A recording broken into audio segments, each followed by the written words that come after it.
Hi, it's Carly. I'm back, and I wanted to talk about something different today. I wanted to talk about parenting a little bit more.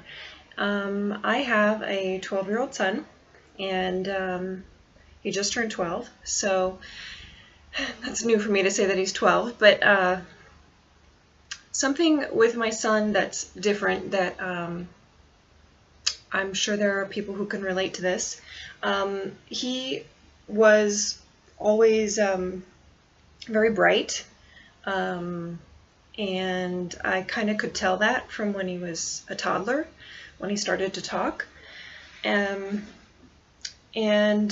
just growing up, myself, I grew up in a very small town where we did not have access to like high ability learning programs or anything like that. Or I mean, my graduating class was 27 people, so if that gives you an idea of how big the town was. But my son, my ex, his father, was very smart as well. So he has an electrical engineering degree, and then he got an MBA, and just he's very smart. You can tell that just from interacting with him, and then also he tested his IQ, and it's pretty high too. So something I never have had my IQ tested, but so growing up with my son, I mean, having my son, raising my son, I should say, I knew that there was something different about him, intelligence-wise, that stuck out from the crowd, above average, and I would say well above average. So also things started to change with him maybe around second grade, third grade, when school started to get a little more serious and I'd say tedious and more homework driven.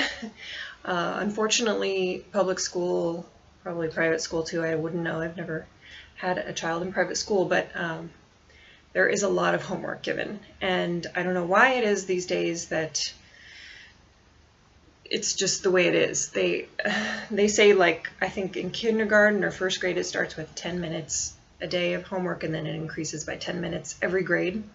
So by the time you're in 5th grade, it's like 50 minutes or an hour of homework, one of those. And I just, that, in theory, that might be okay, but for my son at least, homework took him longer than that. He's very thorough and a perfectionist, and I'll get more into that, but the things I started to see in him, people, well, I started to take him to a counselor for some issues that we were working on, like his picky eating, and he was still kind of wetting the bed occasionally at night, even into like the 3rd grade. So I went to a counselor to try to work things out, and also the teachers had started to tell me that he was kind of drifting off or not paying attention at school, and I wanted him to also, I wanted to know that he was doing well socially, because he was always a bit, I wouldn't say didn't fit in, but just being an only child, and I was raising him alone as well, it didn't help. His friendships kind of suffered. I would say he didn't have as many friendships as maybe some of the other kids that seemed more just normal, like kids who were involved in sports and lived in a fancier neighborhood, because I didn't have very much money. I was raising him as a single parent, and we lived in an apartment, so that kind of affected our lifestyle and who we interacted with and met on a daily basis. So he was determined to have ADHD. He has inattentive type ADHD, and to this day I still struggle with accepting that as a real diagnosis, that ADD exists. I know, I guess I know it does, but for him, I've always felt it's more of a, once I started to learn more about his aptitude and abilities and his personality, because all of this kind of came out at once in the 4th grade when high ability programs became available, and he got his IQ tested, and he was determined to have ADHD, inattentive ADD. Well, I started to realize how he was made differently. And we're all made differently. We're all unique. So just to get back to the kind of more the beginning of the story, when he was 1.5, see, he was born in Belize, Central America. My ex and I lived there for, I lived there for 2.5 years, but we had moved there and I was 10 weeks pregnant, and we were planning on waiting to have a baby, but things didn't work. We were going to move to Belize and then try to get pregnant, but things didn't work out that way.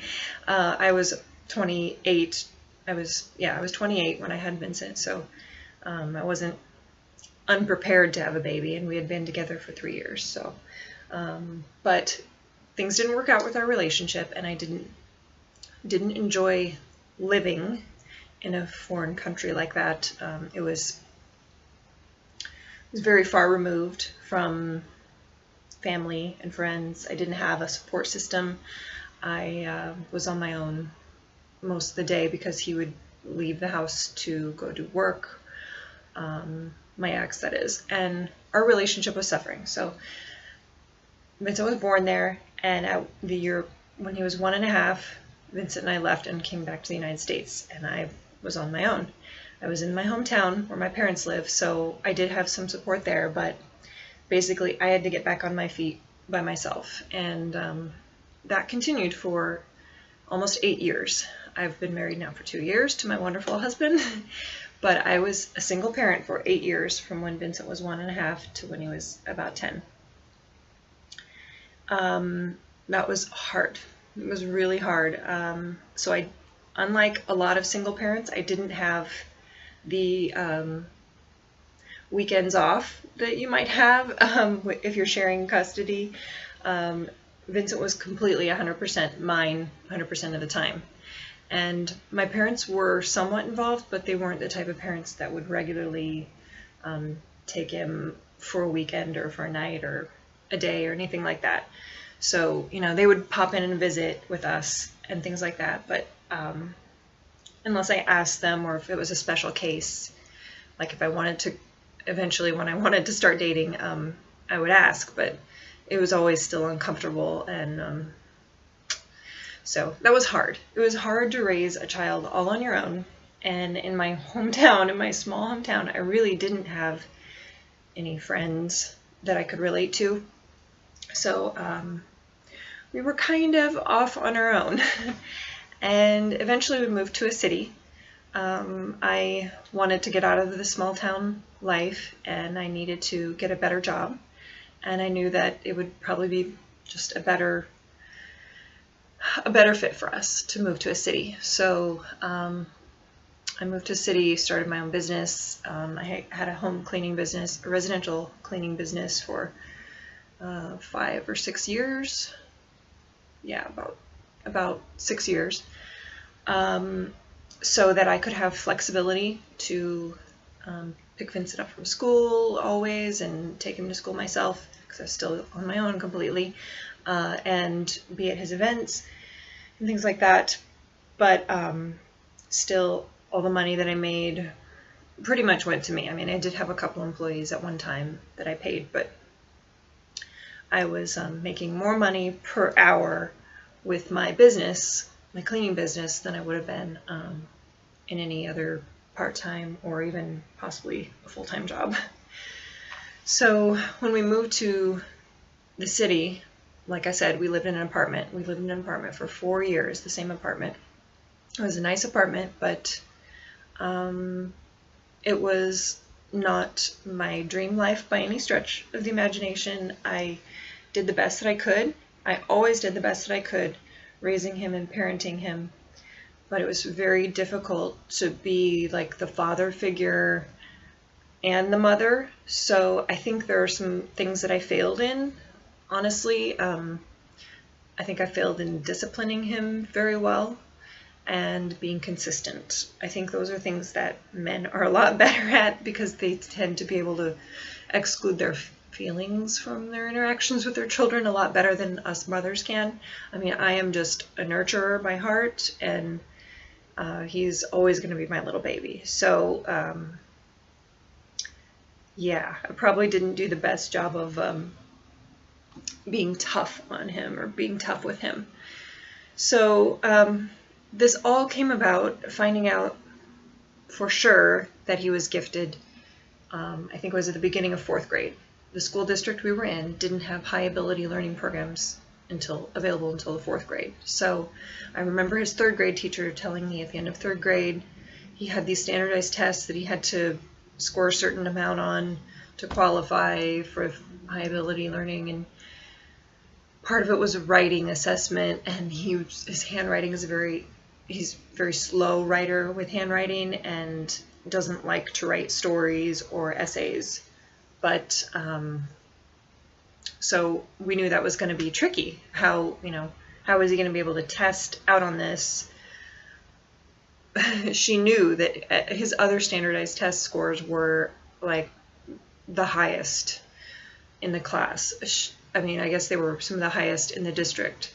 So she knew that he was gifted in some ways, but they have to measure. They have to have measurable ways to determine that in order to qualify. So he did end up qualifying, and then the high ability teacher, I just thank God for her. She was wonderful, and she just understood him in the way that no other teacher I'd ever met did, which you could expect from a high ability teacher because she herself was a high ability learner and had worked with a lot of them. So she just knew what she was dealing with a lot better than even me or other standard teachers, I would say.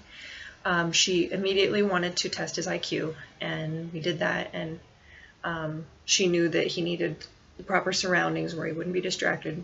Needed to do it in the morning when he had the most intellectual energy left, because when you tend to be ADD, by the end of the day, you're just done with focus. Your willpower and your focus, energy and attention just fizzles out. So she did an excellent job of IQ testing him, and I found out the results. They made a meeting with me to discuss this, and she was blown away. And I guess I was kind of in shock by what she was trying to express to me. And to this day, I really wish that my present husband had been in the room when she was describing this, because now I have to explain it to him, and he doesn't really get it. He doesn't really believe me when I tell him like how gifted he really is. He just thinks that he has attention problems, which he also does.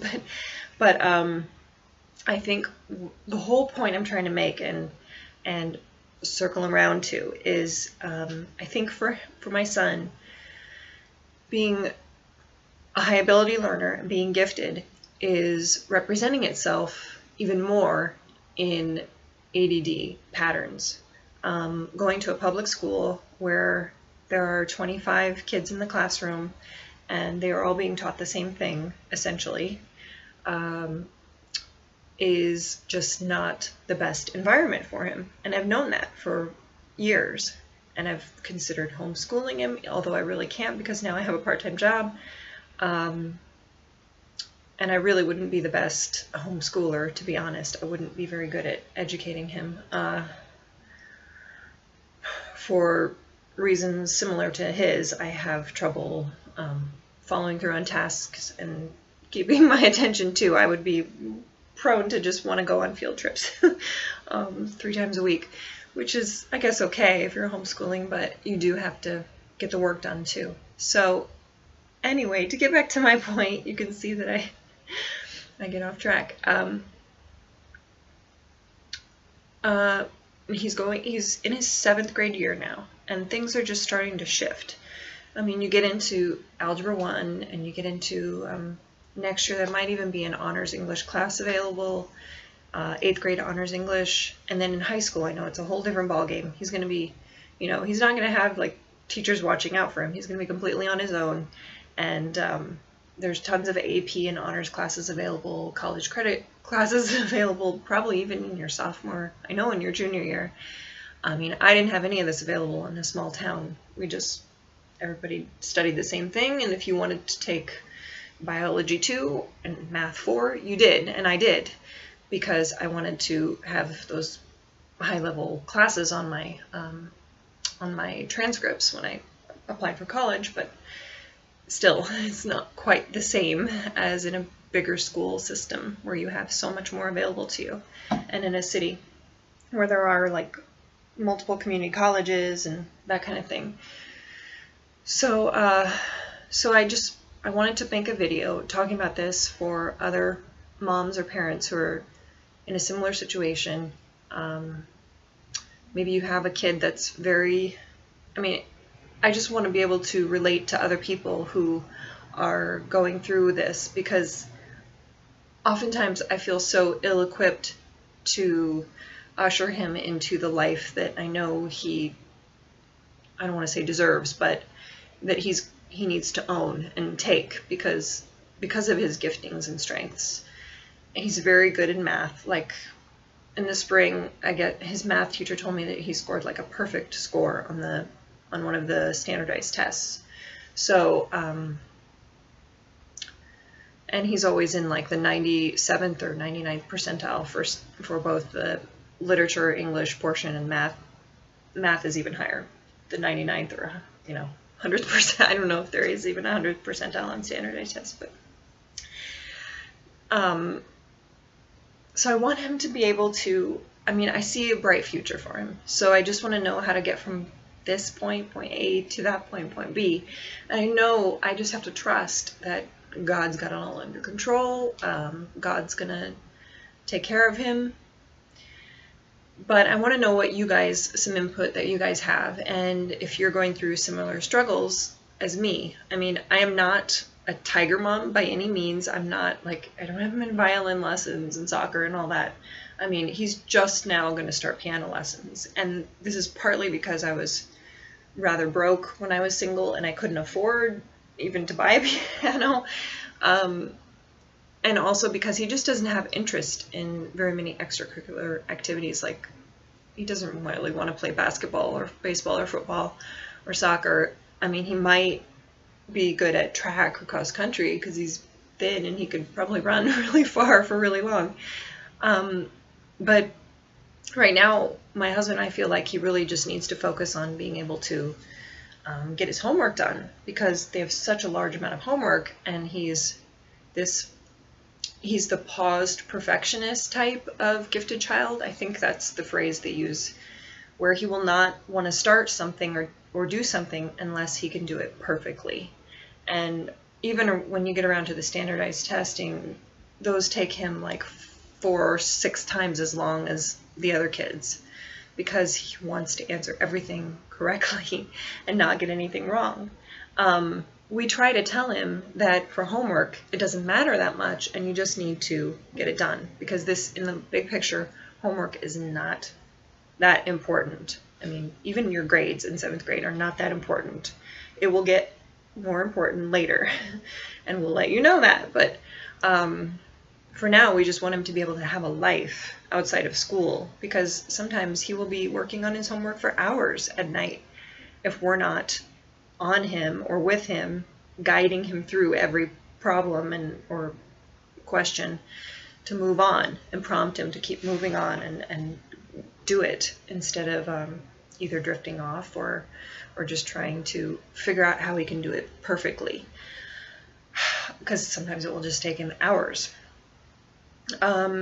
These are just some of the things that we're dealing with him. I don't know if there's any other kids out there like this, or parents that can relate to this, but it would be great to have some community with them and some tips that I could glean from other parents.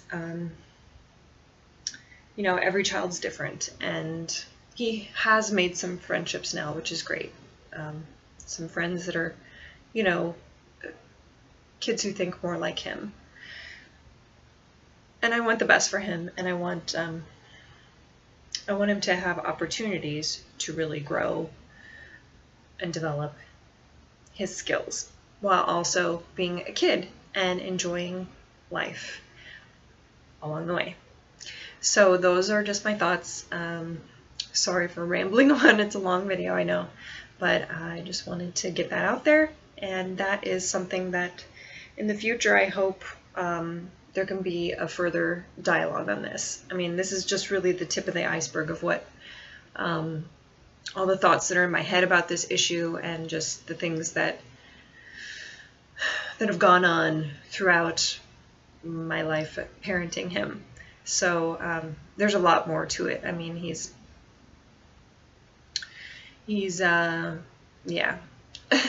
He wants to be an inventor. Let's just put it that way. And, or, you know, he wants to start a bit, he wants to have his own business, and he's 12. I mean, he has a lot of ideas. He's an idea guy. And so, like I said, I want to get him from point A to point B, where the ideas like come to fruition, and he's doing the action to make everything come alive in his life. So I won't go on anymore, but thanks for watching if you're still watching by now, and have a great day. Bye.